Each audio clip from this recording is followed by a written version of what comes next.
আসসালামু আলাইকুম। আজকে আমরা জানব কারা কাফেরের সংখ্যা।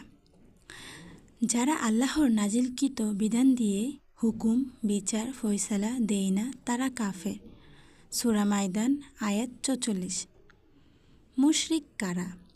মুশরিক শব্দটি এসেছে শিরক থেকে।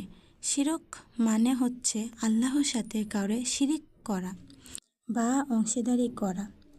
যার জীবনে কিছু কিছু ব্যাপারে আল্লাহর বিধান মানল আর কিছু ব্যাপারে মানুষের তৈরি হুকুম বিধান মানল, তারাও শিরিক করল, অর্থাৎ মুশরিক হয়ে গেল। এই ব্যাপারে পবিত্র কোরআনে আল্লাহ বলেছেন, তবে কি তোমরা কিতাবের অর্থাৎ আল্লাহর হুকুমের কিছু অংশ মানো আর কিছু অংশ প্রত্যাখ্যান করো? তোমাদের মধ্যে যারা এমনটা করে তাদের প্রতিফল দুনিয়ার জীবনে লাঞ্ছিত ও অপমানিত এবং কিয়ামতের দিন তাদেরকে ফিরিয়ে নেওয়া হবে কঠিনতম শাস্তির দিকে। সূরা বাকারা আয়াত ৮৫।